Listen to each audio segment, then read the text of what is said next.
All right, so welcome back. I am Jason Yarusi of Yarusi Holdings. I am a multifamily investment firm here south of Nashville in Murfreesboro, Tennessee.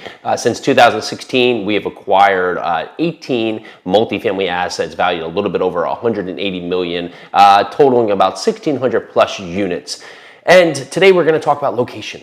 Why location matters for you and your investment criteria. But before that, if you like what you hear, go down there and hit that like and subscribe button. Give us a follow so you can be alerted when we have great multifamily content coming in front of us. So why does location matter within your multifamily investment? Well, ultimately, you can win really in any market. You can ultimately win in any market depending on how detailed and how just delegated you are to that market. Lots of times I find that investors fail because they try to go too wide, too fast, and they honestly don't know the ins and outs of the market. Our first four of our first investments were all in Louisville, Kentucky. And we got very dialed in there and we got very specific. We got very specific that we only invested in the south and south central submarkets of Louisville, Kentucky. So let's talk about some of the reasons why we like that market so you can see how we looked at a market. Well, the market overall, the MSA of Louisville, Kentucky, has over 250,000 people. Now, the MSA is the Metropolitan Statistical Area, right? So it might not always just be the city, but the city and the surrounding areas that touch it, that may come in there, that may rent there, that may work in those locations is over 250,000 people. We want that. It's an important metric because we don't want it to be so limited on people that if we have a 100-unit building and it's only a 2,000 person town, that almost 2 out of every 100 people have to live in our building. We want enough people that can suffice to come there, to fill these buildings, to fill and keep our buildings occupied. Next, we are looking for really population growth. And so it can be population growth 2-3%. So you've seen a lot of movement, a lot of people moving from different states in and out. U-Haul reports do a great job allocating this, but we want to see growth and we want to see constant, steady growth, not only just this year, but over the last 5 years, 10 years, that people are going to continue to come here and it's going to continue to allow the city to prosper. So Louisville traditionally always has 2 or 3% rent growth. Next, we want jobs. We want jobs and job growth. And what's important is not so much always just the job growth, but the job diversity.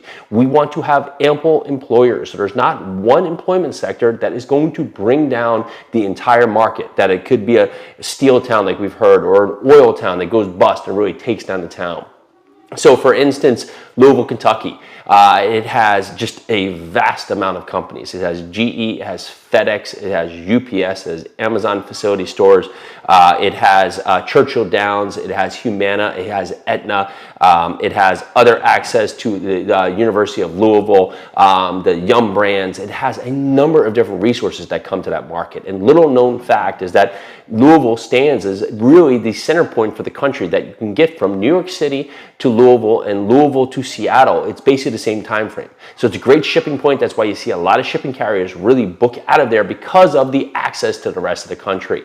Next, we are looking for landlord-friendly states. And we really want this because we want to be an investor. We want to provide value. We want to have a lot of ways that we can create not only wealth for ourselves, but wealth for our investors as well. But we don't want the market, the city, and just things that are out of our control to really hinder our performance. I grew up in New Jersey, and of course, there's a lot of reasons why New Jersey can be great. But one of the things that can make New Jersey difficult, especially when COVID happened, is that tenants who were not being good tenants could not be evicted. Right? So we want to be in a landlord-friendly town, a landlord-friendly state where we can work to improve our properties, but also have the state behind us. Next, we are looking for supply and growth constraints, right? We want to be in areas that are high growth, but are limited on supply. And that's one of the reasons that we really dialed in the South and South Central submarket. We dialed in because those were, we were looking for working class, blue collar properties, blue collar tenant bases, and that's what was served. We were looking for BC assets, and that's where a lot of them were built.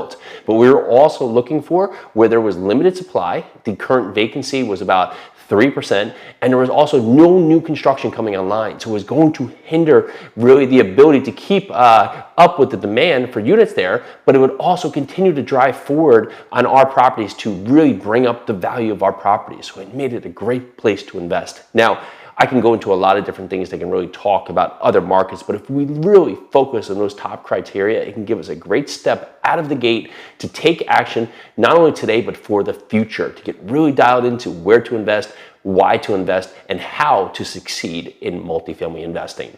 All right, so I'm Jason Yarusi of Yarusi Holdings. If you like what you hear, go down there, hit that like and subscribe button. Thank you so much for following us. We'll talk to you shortly.